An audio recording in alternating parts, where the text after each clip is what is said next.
Thank you, everyone, for coming. I'm Jason Kebler. I'm a co-founder of 404 Media. Woo! It means a lot to us that you're here. We're first going to talk to you about AI Slop, and then afterward, we're going to talk a little bit more about 404 Media.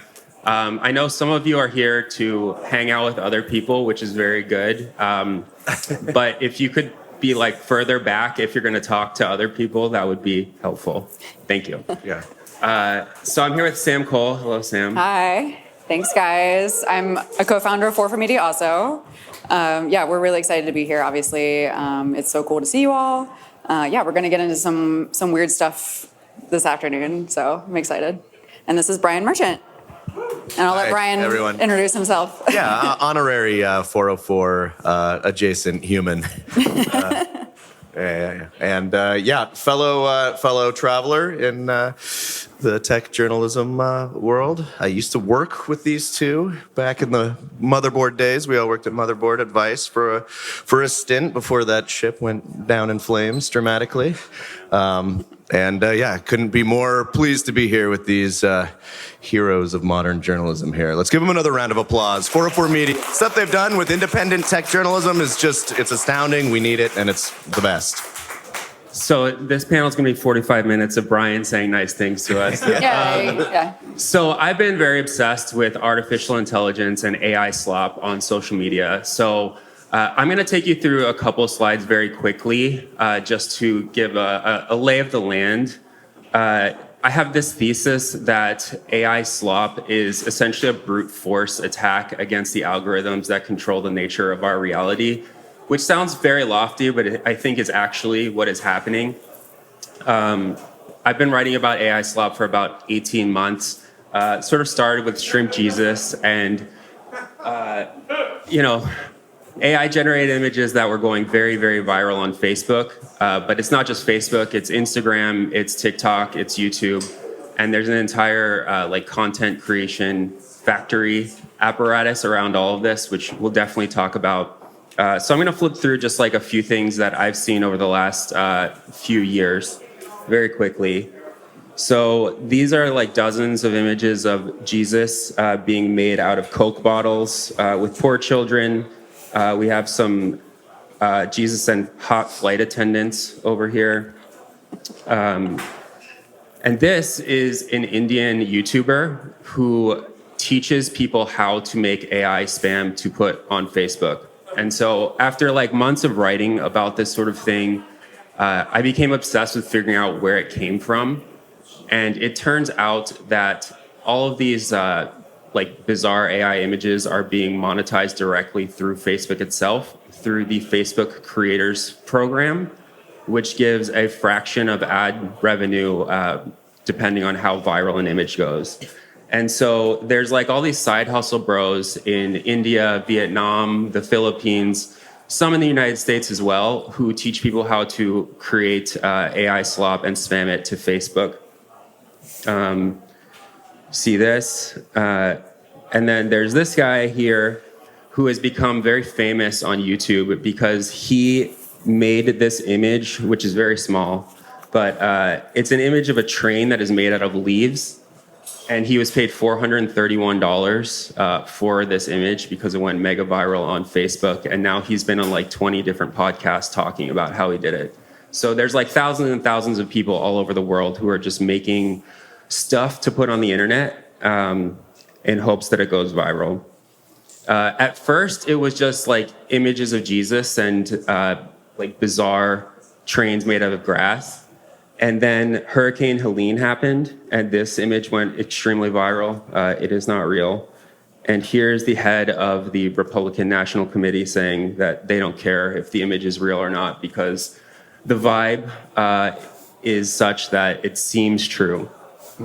And then if you scroll Facebook right now, you'll see tens of thousands of different images and videos of Elon Musk, like inspiration porn, I would call it, where Elon Musk has invented a UFO or a $10,000 micro house. And a lot of these images have, 10, 15 likes, and then others will have like 7 million likes and like hundreds of thousands of comments and things like that. And clearly very many people can't tell that it's real or fake. This is expanded beyond Facebook, of course. It's expanded into libraries. It's expanded into TikTok. It's expanded into SEO, spam, things like that. Here are some AI-generated books that you can take out from the public library, including AI monetization of your faceless YouTube channel.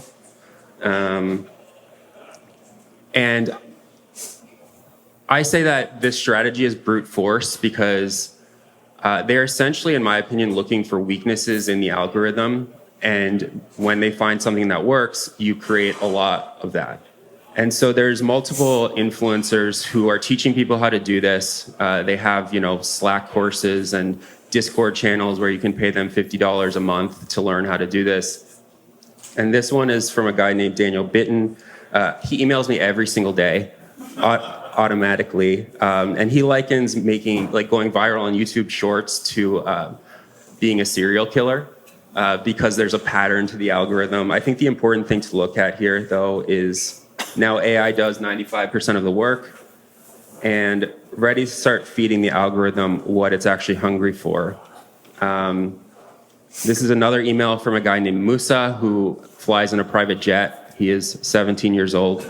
I don't know if he owns the private jet or not, but he says that he's gotten rich by spamming these platforms. And similarly, he's just saying, let the algorithm do its thing. And now I'm going to show you what my Instagram feed looks like very quickly, and then I'll bring in Brian and Sam. Some of these are gross, I'll just preface, but I think you can probably handle it.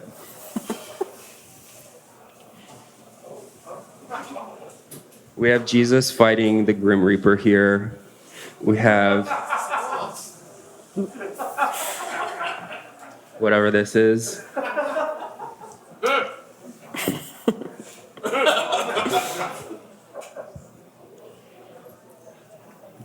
This is totally unedited, by the way. This is like when I open Instagram and I scroll through Reels, this is what I'm getting.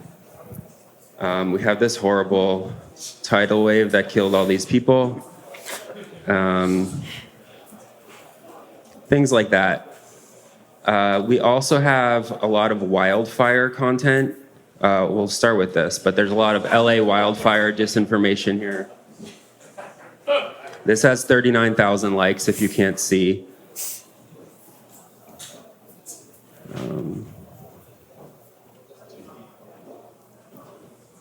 There's a lot of how to build the pyramids as well. Like this is how the pyramids were built in ancient Egypt with a gigantic man.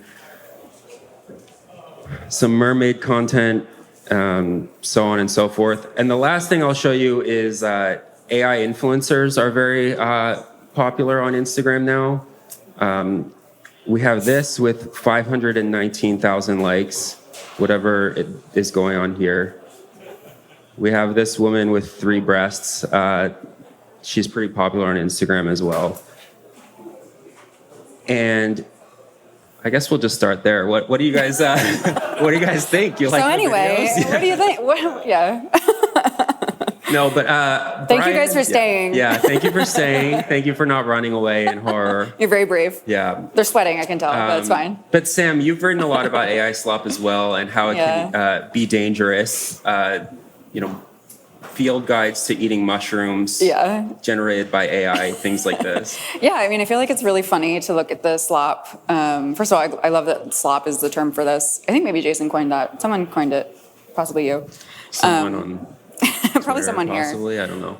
But yeah, I mean, the AI slop stuff is really funny, but it's also, I mean, we're looking at this as journalists, obviously, so we're like, why is this happening? Like, what is the kind of the ecosystem, the perverse economy that's behind this? And so there's the visual examples, but then there's also LLMs and AI slop of like a text-based form. So when we first started 404, one of our first stories is about AI-generated books on Amazon for mushroom foraging, which is obviously a very niche hobby that can get you in a lot of trouble if you do it wrong. It's something that the New York Mycological Society had flagged as being life or death, essentially. It's, if you eat the wrong mushroom in the wild, it could be really serious. And these books were saying, like, it's no problem, just cook it and eat it. It's like, no human is involved in the expertise that went into this book. But obviously those books sell, and people buy them, and Amazon makes money and the sellers make money. And I think we're going to get into a little bit about why these make money and how these kind of images make money. But yeah, I mean, it's scary in a way that is so absurd you have to laugh. But it's Brian, you write a lot bad. about AI-empowered automation, but have you thought about all of the jobs that AI Slop is creating for teenagers who want to get rich quick on Instagram? Will anyone think of the teenage content farmers spamming AI content slop algorithms? Yes. No, I mean, I think that is a really good point, and that it's easy to scoff at this stuff. It's easy to write it off. But just like Sam was talking about, if even a few of these guides to consuming, mushrooms or foraging for mushrooms make it into the public hands, and they don't understand what it is properly, that it was created by these algorithms, it can be very dangerous. And on those edge cases, it is having sort of outsized effects on the broader economy, right? Like, so by flooding, especially creative adjacent or creative fields properly with all of this AI slop, both image and text, it is slowly eroding the market for this stuff. And it's not really anything new. This is a process that began, you could argue, back when people started, blogging or aggregating, internet content, and sort of capturing some of the value that was put forward by reporters or writers or people sharing images online. But by being able to spam this out at such great sort of scale and at such with such ease right now, it's very cheap, it's very easy to do this. We can't really take for granted some of the potential long-term impacts of this. So I wrote a book called Blood in the Machine. It's also the name of my newsletter that I kind of document a lot of this stuff going on now. And you can draw a lot of parallels to what's happening with sort of creative labor now, back with what happened to the artisan workers, the cloth workers in the Industrial Revolution, where these sort of technologies of mass production and automation enabled the cheap production of goods, the eschewing of the skilled worker.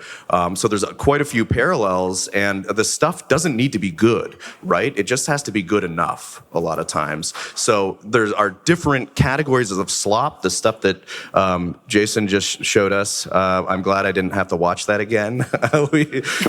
Some of it's pretty grotesque. But then there's the stuff that you probably see more of that's just slowly being substituted for other purpose. Maybe it's on somebody's newsletter, a Substack. Maybe it's being used on social media. Maybe it's making its way into a corporate presentation. But so I think we have to both recognize that this stuff is ridiculous, and I think most people are object to its artistic quality most of the time, but it can still have real impacts as it does sort of gain steam. Yeah, I think that's the biggest thing I want y'all to understand is that as I've been writing about this, a lot of people say, do people really think that this is real? Are the people engaging with it real?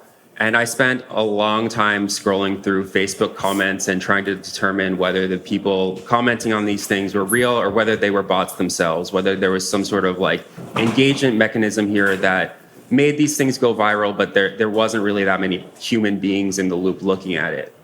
And I've come to the conclusion that it's a mix. I mean, there's definitely some automation happening here where, maybe there's 1,000 likes at the beginning that gets it going in the algorithm. But I think that the target of this AI slop is not other human beings. The people who make it say exactly that. The audience is not human beings. The audience is the algorithm itself. And the audience is figuring out how to game the algorithm so that it does show up in the feeds of human beings. And if something is shown to 100 million people and a few of them like it and comment on it, that is enough. And I think from what we know about Instagram algorithm, the Facebook algorithm, it's like opening up a reel and seeing a man turn into a spider in the first 3 frames of the clip will make you stay on that because you might say, hey, what the fuck is this? And that's a signal to the algorithm that this is interesting content.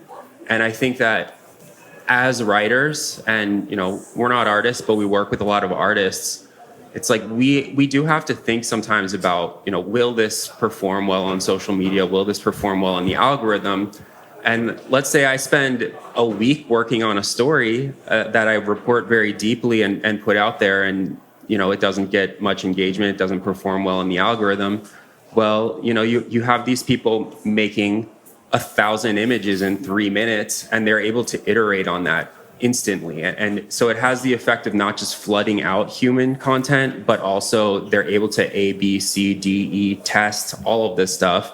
And then when something is working, they can just spam more and more and more of that and, collect the fractions of a cent.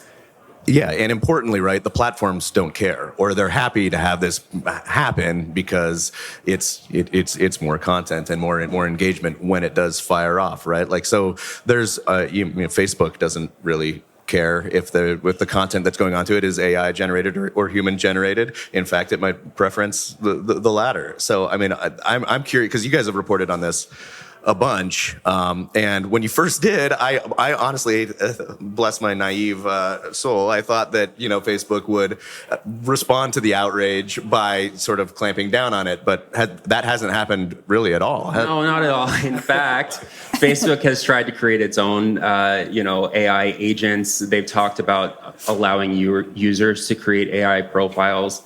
Mark Zuckerberg has talked about this future where, you might have your own Facebook profile, but then you'll have 7 others that are your AI avatars that are out there spamming Facebook for you. And it's interesting because people ask me, like, what is the end game of this? Like, why is Facebook doing this? And I think from what we know about Facebook, and I always say Facebook because that's where it's worst, but the other platforms are the same, more or less. They're all filled with this stuff. We know that they're trying to advertise to people in as specific a way as possible. They're trying to create, psychographic profiles of you. You get your demographic information and then provide you the most optimized advertisement to you. And I think what they are hoping is that AI content will be able to provide you extraordinarily specific content that is tailored to what Facebook thinks you are. And so I don't know if that's like weird crabs turning into Jesus, and you're really into that. There will be a never-ending feed of AI-generated crab Jesuses that you can scroll through, and they can target ads to you based on that. The other thing that I wanted to say about how Facebook enables this and is profiting off of it is that they're an advertising business. And for a long time, you used to be able to make several ads on Facebook. So if you were a brand, you could make like 3 or 4 different versions of an ad, and you could test different messages. You could and then you could put money behind the one that is performing the best. And very recently, they announced this program called Advantage Plus, where instead of making 2 or 3 ads and A/B testing different messages to different audiences, maybe the call to action is slightly different on one, maybe the image is slightly different on another. You can now do this with AI, generative AI, and you can make 1,000 ads and target it to 1,000 different segments and only put money behind the ones that are performing. And so when I talk about like a brute force attack on reality, it's like, it's not just the people who are spamming Facebook, it's that the companies themselves are making and enabling these tools for, advertisers to just hit you over the head with this stuff constantly. And I don't think that's good, personally. Yeah, I mean, I guess it's something we've talked about in private, but I would love to kind of work through it here too, is why this is bad for everyone. It's like, if you don't care about AI and you think, oh, well, the stuff is whatever, or if you're like, AI is good in certain use cases, which I think we also, we've kind of gone back and forth on that, but like, why does this kind of trash the whole economy of creativity at scale, I guess? If you're working toward an algorithm and appeasing the algorithm and getting engagement for an algorithm, how does that affect everyone? And I know Brian's written quite a bit about this. It's like, it's not just, oh, this stuff is ugly to look at. It's actually affecting like how we use these platforms. And the way that we're contributing to them. Yeah, I mean it is, and it does really seem like. I mean, there's a couple caveats too, and we could talk about it in a second too, because, I think one of the things that's enabling this right now is the fact that like the cost of running and like an AI generated search or producing an image, the like sort of like the compute costs and the energy costs of doing that right now aren't really priced into a lot of models, or if they are, if it is like a model that's being run by a big tech company, then they have such a huge war chest of capital that they can do that for a long time. But an interesting question is eventually, if those costs are factored in, does it make sense anymore to continue to do this, to sort of, if you have to pay to generate images, even just a small threshold more, then does that sort of ruin sort of the slop economy for those worst offenders that are spamming it out there? I'd be curious to hear. Yeah, I mean, right now, all of the guides to doing this, because there's always a guide. There's always like a guy at the top of the pyramid, if you will, who is teaching the people underneath how to do this. And for a small fee, you can purchase their prompts and their tips and things like that. Almost everyone is using free tools at the moment. And by free, I mean free trials of generative AI tools, or things like Bing Image Creator, which is free. And when you run out of generations on the free account, you can just make another account and have 7 different accounts and do that. And so it's kind of the Mark Andreessen Uber effect, where Uber was cheap for a very long time because it was being subsidized by the venture capitalists that were investing in it. And that's the period that we're in with artificial intelligence right now, where the people investing in and building this technology are taking a huge loss on this stuff. And presumably they don't want to do that forever. So there may come a day when it's not profitable to do this. I think the big question for me is like whether social media will be completely destroyed before that happens. And what I just showed you, where I was scrolling my feed and that's what I'm seeing, I don't think that's most people's experiences at this very moment. I think that I've given enough signals that as a journalist who writes about this, like, show me the weird AI stuff. That's what I've told the algorithm that I want. But as you saw, like a lot of these videos have hundreds of thousands, millions of likes. And so that is starting to happen on Instagram and Facebook at scale, where people's feeds are being taken over by this stuff. And I wonder when the collapse point comes, where it is so hard to find other human generated content that, these social media platforms are just all AI, like more or less. And it's happening on search as well. I mean, so Google is being flooded, and of course Google itself is, putting AI overviews at the top of things too. But the entire SEO industry is AI focused at this point too. And I mean, it's just a reflection of the problem when you have just like such highly monopolized sort of tech infrastructures and platforms that we rely on, that maybe Facebook would be more responsive to sort of the abuse of being flooded by AI images for a little bit of profit for some content farmers. Maybe Google would be more receptive to improving its product and not serving us, results that are going to tell you to eat poisonous mushrooms or whatever. If there were more viable alternatives, or an ecosystem in which they didn't dominate 90% of the market share. And I do think that, like, I do really ultimately think this is a really toxic thing. Because I kind of see you call it brute forcing, which I like. I also think about sort of AI slop almost as kind of like the shock troops, right? They're just kind of like, these are the most egregious examples of sort of AI generated stuff. And then it kind of moves the Overton window and makes other AI generated stuff seem a little bit more reasonable by comparison. Here's a fun and topical example. So I was the tech columnist at the LA Times until last year. When I was part of the mass layoffs, along with like 120 of my colleagues. And then at the end of that year, the owner, Patrick Soon-Shiong, who has not managed to keep himself out of the news much these days for a number of reasons, but he announced a new feature called AI Insights. And it's a new feature that's on an opinion piece, or they call them voices now. But if somebody writes an opinion piece, now it features an AI that will determine or attempt to determine the political content or positioning of this piece. So, it'll say like, this is a moderate liberal piece or something like that. And then it will take the initiative to offer some counterexamples and some buts, right? Some both sidesing, which is what all journalists love, is when they have to both sides their argument. Anyways, this thing recently got in trouble for somebody wrote a column. One of my former colleagues wrote a column saying my hometown of Anaheim, has this checkered past because at one point the city council was dominated by the KKK, and we need to remember this sordid history so that it doesn't happen again. And of course, the AI bot comes out and says, well, maybe the KKK wasn't that bad. Maybe it had some points. Some people have said it wasn't a totally hate-driven movement. And obviously this caused some backlash. They had to get rid of the AI thing for now, at least on that article. But this is just an example. Like, here's some AI-generated content that is, I think we could call it slop. It's garbage.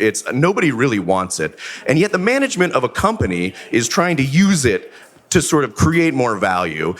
In my last newsletter, I kind of, being cheeky, said this, they've replaced me with an AI that defends the KKK. But it's not quite that one-to-one, but you can look at the value propositions here, what the tech companies are trying to do to sort of plug the gap, or to see what they can get away with by generating content as cheaply as possible, or getting people to engage with content as cheaply as possible. And it's not just big tech, right? We've seen this at Sports Illustrated using AI slop. We've seen it at some portions of USA Today and CNET, the old tech company. So it is like creeping up. BuzzFeed fired all of its reporters and then said, we're going to try making some AI quizzes instead. Again, so it's just this rise of this force that is, I do think that it has this destructive capacity that needs to be recognized. Yeah, I think that, so Sam was the first person who ever wrote about deepfakes ever, and she totally owned that story, 2018, something like this, many years ago.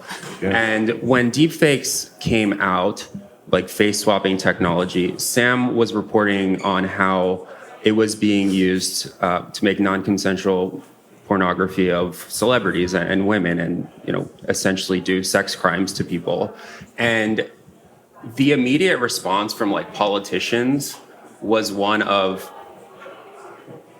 this is going to be really bad for national security, because what if someone makes Donald Trump saying that there's going to be launch a nuke or something? And so I want to ask Sam, because I think to Brian's point, there's the intended use of this stuff, which is like, use it to make yourself more efficient, use it to make your workers more efficient, so on and so forth. But it's like every time one of these things gets released, there's like the quote unquote utopian productive uses of this thing, which we could argue about ad nauseum anyway. And then there's the way that people are actually using this. And to this day, the dominant use of artificial intelligence is to make non-consensual porn of women. And Sam has done amazing reporting on that, and just wanted to hear more. Yeah. I mean, I don't know if I feel like that deepfakes are not quite in the slop bucket, but slop is kind of an outcropping of the deepfake phenomenon. I mean, that's the story with the internet too, right? It's like people had this utopian idea where it was going to be like an amazing thing for humanity, and it was going to be nothing but good and egalitarian and beautiful. And then people started using the internet in a really big way. And, hundreds and then thousands of people started getting online and actually interacting with each other, and it kind of turned crazy quickly. So I think the same thing happened with AI and with this technology.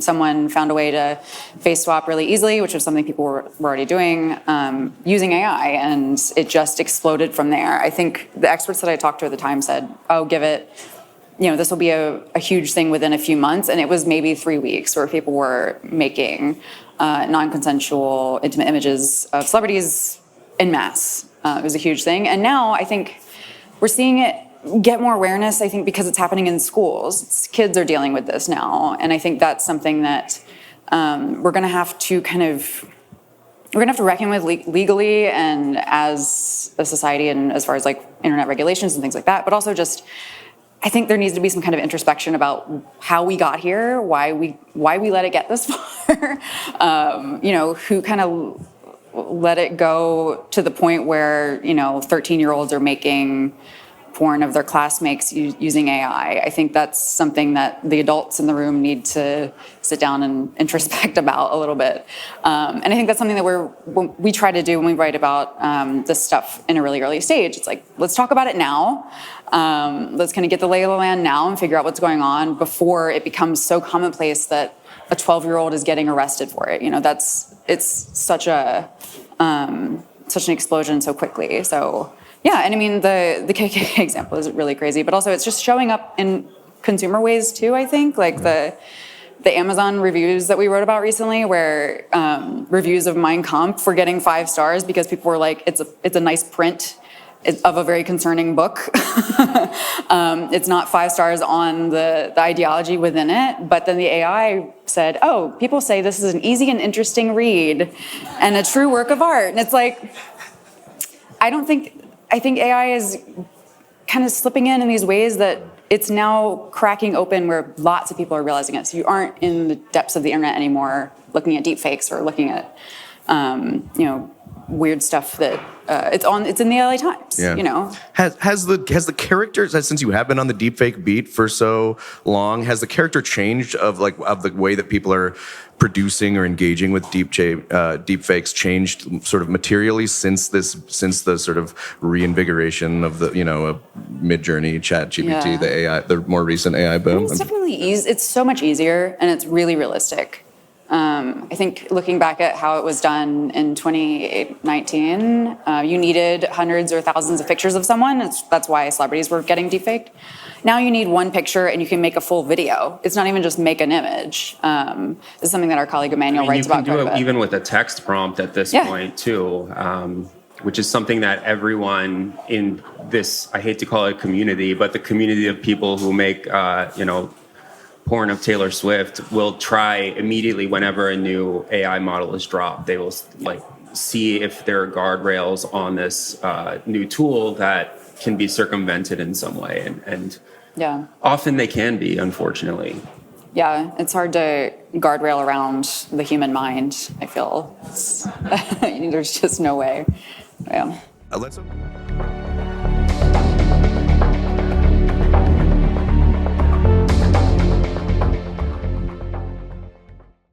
Our event at South by Southwest was sponsored by Delete Me, which has been a sponsor of 404 Media for a long time. Delete Me is one of the few products that I've used for years, and it's made a meaningful difference in my life. Delete Me makes getting your personal information deleted from data broker websites really easy. As someone who's been doxxed multiple times, that's really, really important. With data brokers and bad actors increasingly selling your information and trying to dox you, it's great for you, your family, or your employees. Delete Me makes it harder for these bad actors by scrubbing your employees' details regularly. It's simple. Attackers are lazy. If it's too hard to find your contact info, they'll move on to easier targets. Delete Me takes care of this for you, doing the heavy lifting so you don't have to worry about it. They keep removing the information so it stays down, protecting you and your team from constant exposure. That's what I personally like best about Delete Me. When I used to try to get my address deleted from different data broker websites, I would spend hours filling out different forms and trying to figure out how to get myself removed from any individual data broker. I'd succeed, but then another data broker would just pop up and I'd have to start the entire process all over again. With Delete Me, it's set it and forget it. So go to joindeleteme.com and use code 404media for 20% off of Delete Me today. That's joindeleteme.com, promo code 404media. Now back to the event.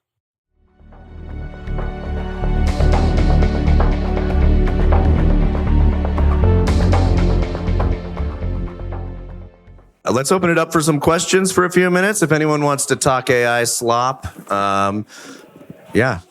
One second. Before we do questions, I wanted to thank all of you for coming. And I wanted to thank Flipboard for letting us do this. This is very, very, very kind. Round of applause for Flipboard. You guys are the best. Surf is amazing. So check out their app Surf, and then also we got some help from Delete Me for this as well, which is a product that I actually use. So we have like discount codes for that. We have discount codes for subscription to 404 Media as well. We'll talk more about that later. But thank y'all for giving you. I'll give you the mic so that we can hear it. Hi, my name is Wesley, and seems the balance of the power overwhelmingly is actually the advertisers. So if they ever get sophisticated enough to be able to detect and say that this is an issue for them because they're seeing maybe more views but diluted conversions. I know in marketing there's a very strong metric of looking at the number go up, but when the views aren't translating to sales and they go to Meta and say we need this to be taken care of, does Meta make a new tier of verified viewers? Do they lower their CPM? How does if this tide does turn and then because it's all about money, and if they go to advertisers and saying we can sell you this tool for you to get a score of how many people are actually viewing this, they'll eat that up whether it's accurate or not. So what happens? What does Meta do? What does CNN do when they hear this? I think that's a really amazing question, and it's something I think about constantly because I think, my opinion here, but there's a gigantic amount of fraud happening across not just social media, but also, a lot of the AI slop we just looked at leads off platform to websites that are laden with ads and also like other additional AI slop. And a lot of the traffic to these websites are bots, and a lot of the people engaging with them are bots. They're not people at all. And I think that this is probably a very massive scandal that people in the industry may understand, but that has not been reported properly to this point. And it's something I've tried to do a little bit of reporting on, but it's very difficult. It's just the internet is very vast, and getting access to whether Facebook's views are real and the likes and comments are real and things like that is really tough. And then at the same time, I think the ad industry feels like the advanced targeting that AI in general provides them, and then the customization that generative AI provides them, where instead of showing one type of ad to 100 different types of people, they can show 100 types of ads to 3 different types of people and then put money behind the one that's working. I think that on balance, the advertising industry complicit in all of this as well. And so I think that I'd like to say that maybe they could hold them accountable if they're not happy, but I think on balance, they may be getting better performance because this is one of the few ways that AI is actually working. Like if you look at Meta's earnings reports and things like this, they say, actually, people are spending more time on our platform now and ad performance is up and blah, blah, blah. And whether those numbers are real, I have no idea, but that's the narrative at the moment. Yeah, it is. It's a really interesting question, and one that theoretically, again, should mean a great deal to advertisers trying to see a return on their spend. But once again, it's another case where sort of the dimensions of the monopoly, the platform, are said. Where else are you going to advertise? What are your other options? You're quite limited. And Jason's exactly right. It's Meta has been on a tear right now, and AI is one of the reasons that investors are citing as being behind its booming stock valuation, even though it hasn't sort of historically been thought of as one of the leading sort of AI companies in the AI space, even though it's got Llama and its open source project and all that. But precisely because advertisers and investors are just tantalized by the prospect of using AI to distribute ads and to do kind of a version of what we've been talking about today. It's really sort of rising Meta's stock price to this radical degree, and I think that just underlines the extent to which these AI technologies are useful or interesting or enthused by investors, is that they're taking place on these monopoly platforms where the company can have so much control over them. There's 2 related points I want to make very quickly. One, One is I don't think that people like generative AI. Like, by and large, I don't think this is something that people want. But because of the nature of monopolistic power, it's being shoved down people's throats. It's being surfaced in the algorithm, and you cannot escape it. There was this video of a spider turning into a man in an airport that I saw earlier today that had been viewed, according to Instagram, 330 million times. And we've been doing 404 Media for 18 months, and we've been pretty successful. That is like 10 times, 15, 20 times as many views as all of our articles combined in that 18 months. And, you know, the person making that spent 1/2 of a second making it. And that is, it's pretty demoralizing, to be honest, to see that sort of thing. But these platforms have a scale of such that it's mind-boggling.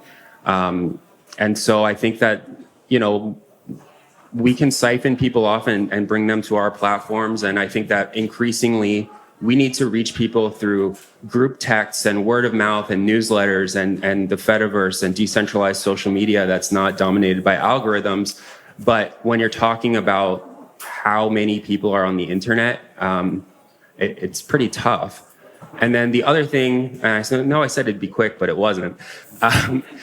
People have their guard up about artificial intelligence now. You know, my partner's aunt reads 404 Media, and she sent me some AI generated content that she saw on Facebook the other day and said, I don't want to get tricked by this AI.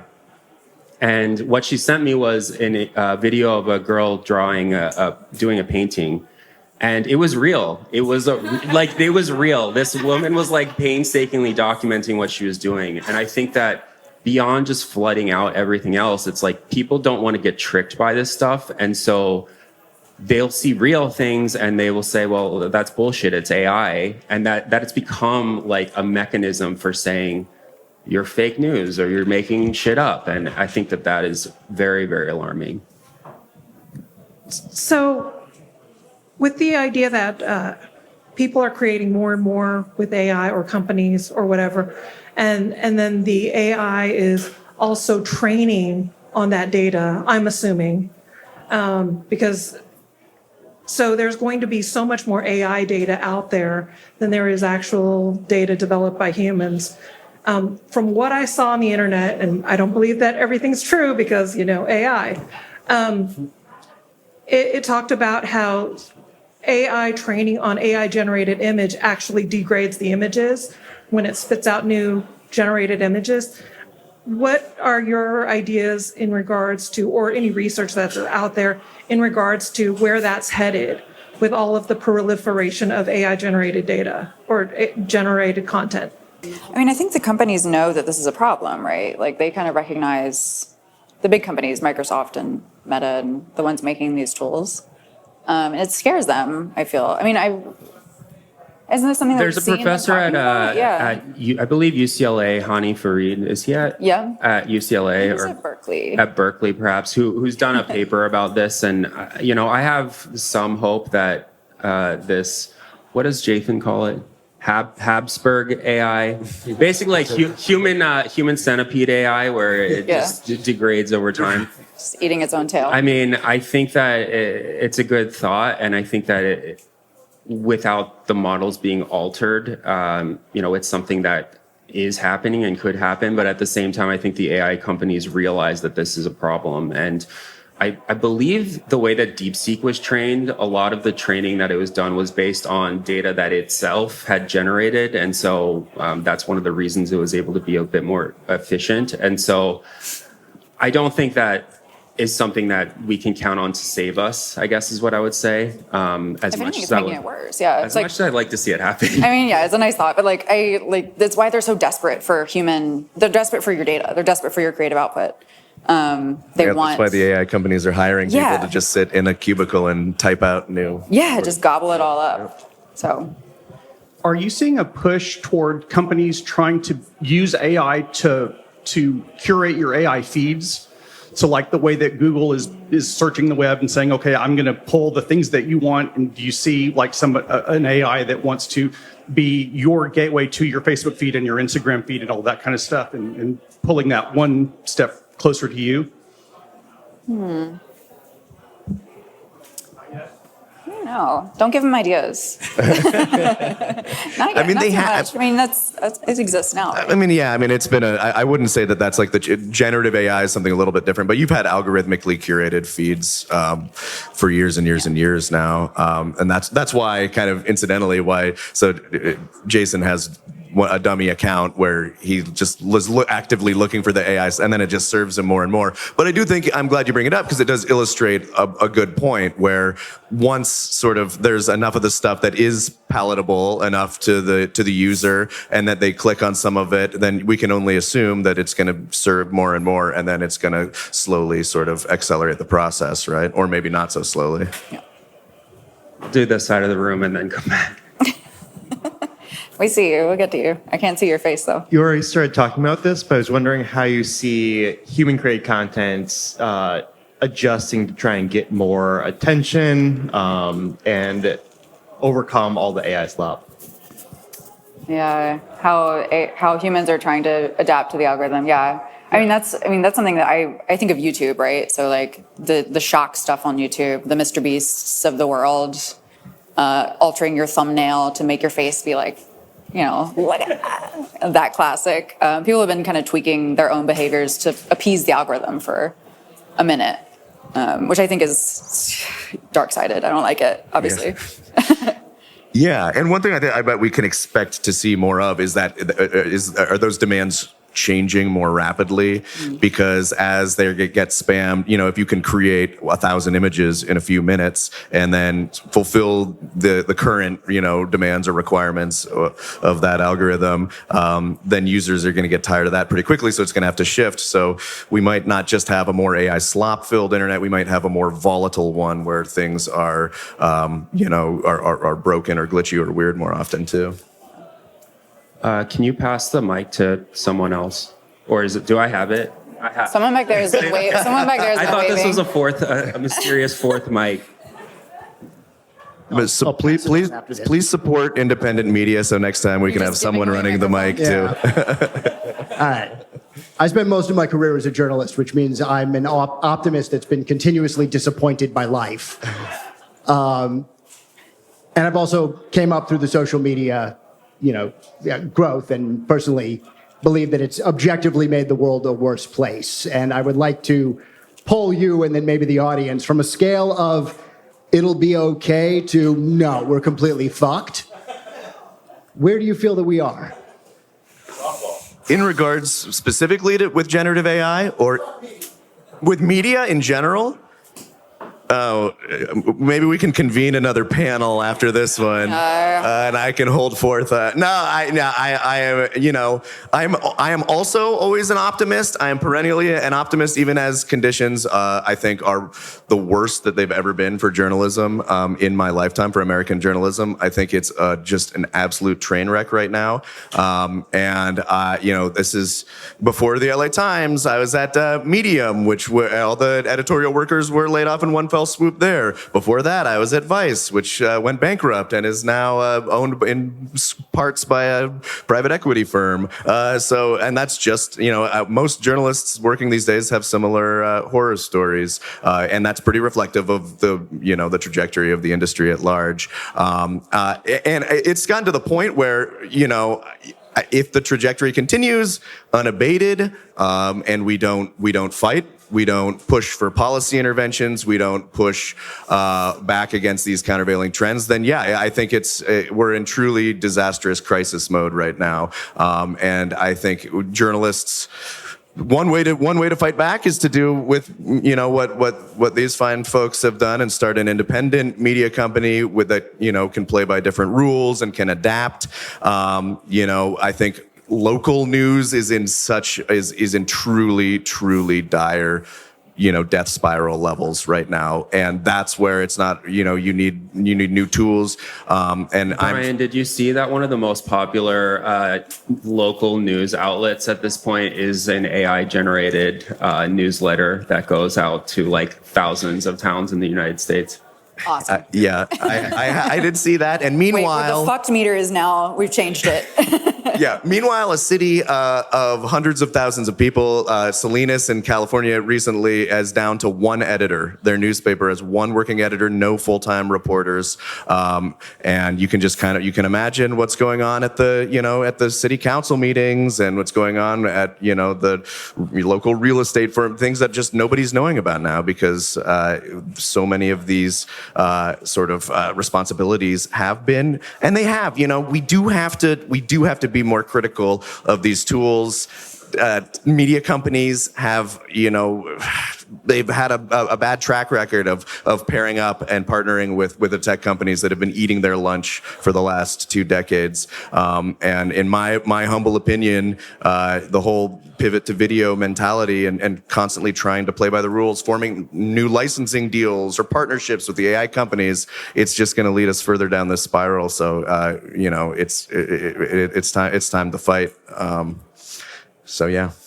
Yeah, I mean, I think we can pull this up out of that. I think we can get it. I mean, you're 100% correct, but I think, and this goes back to the question about how are people adapting to algorithms. I think you can either try to adapt to the algorithm and try to appease the algorithm, which is the SEO game, pivoting to video, whatever, in journalism, or you can extract yourself from it for the most part, which I think is what people have started to do. It's what we're doing in a large way with our email newsletter. We want to talk to people directly. We don't want to talk to them through whatever algorithm decides to feed them our content. We want to talk to them because they care about what we're writing about. And we see it happen with people like Brian writing Blood in the Machine and people getting directly to their readers without the SEO game, the Google algorithm game. And I think that's a really hopeful thing that I feel more hopeful about journalism than ever right now, ironically, even though the industry is in total chaos, because people are saying, you know what, let's do it a different way. I think we can do it differently. Yeah. Everything that Brian and Sam said, and then also it's just look around. There's 150 people here, 200. I don't know, a lot of people here. So a lot of people care about this. I think that you look at what Flipboard is doing, you look at what Ghost is doing, you look at the incredible energy around independent media, but also decentralized social media, and I think that I think we're on the right path. We have some folks from Wikimedia here as well. One of the gives me more hope than anything. Just this the greatest collaborative project humankind has ever done, perhaps. And so I think wow, yeah, I think so. So I'm optimistic despite all the stuff I just said and showed you. Hey, put aside the automatic viewers of the AI Slop for a second. What types of groups do we see being instrumentalized? Can you think of any more that I can't? So, for example, very young people, right? The children's content was one big one. Yep. And now they're talking about older people are being iPad addicted as well. And that's becoming an issue.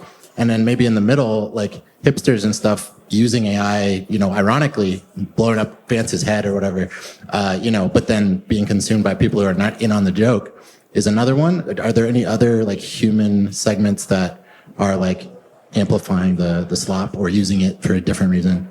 So the question is just is there a demographic that's more responsible for amplifying this stuff? And it is a lot of old people on Facebook, not exclusively by any stretch, but I've scrolled through just so many viral AI slop Facebook images, and it's people who spend a lot of time on Facebook, and I think that it's no surprise that Facebook has shown itself to be most susceptible to this in the early days because it's more popular with an older demographic, which is not to say that younger people don't fall for it or don't promote it, but I do think that there's maybe an AI literacy aspect to this, or a news literacy aspect to this.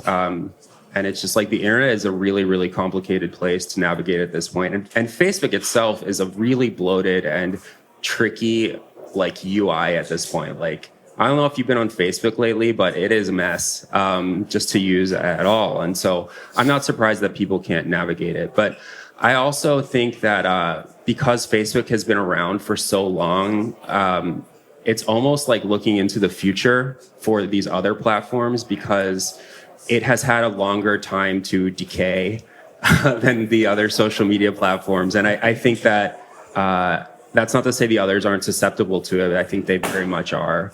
Yeah. I think that's a good place. Yeah. We have one more. We have one more. Okay. One more. And then we're going to take a break and we'll be back. Two more. We're going to take a break and set up our merch table probably. So you fine folks can make some purchases.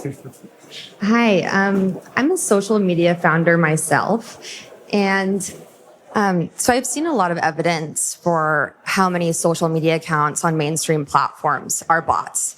And not just bots, but really convincing bots.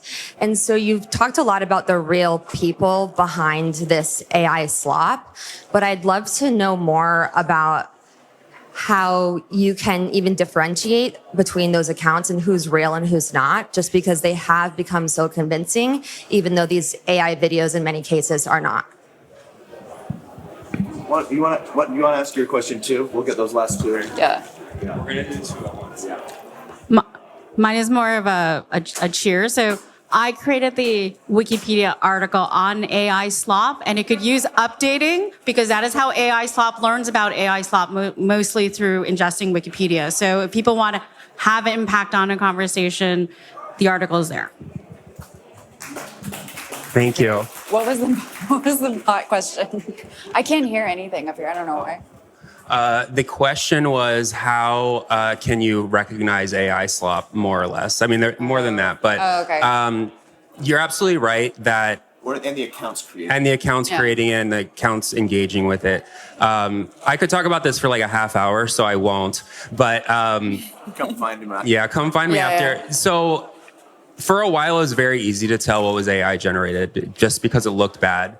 And there's this saying in AI world that this is the worst that it'll ever be because it's always improving. And I think that it is. I mean, it's getting harder and harder as someone who's looked at, like, honestly, hundreds of thousands of AI slop videos and images. It's like you can't just look at someone's hand and see if they have 6 fingers at this point. It's like they've gotten a lot better. There are some that still have watermarks on them, which I think suggests that people don't actually care if things are AI generated or not to some extent.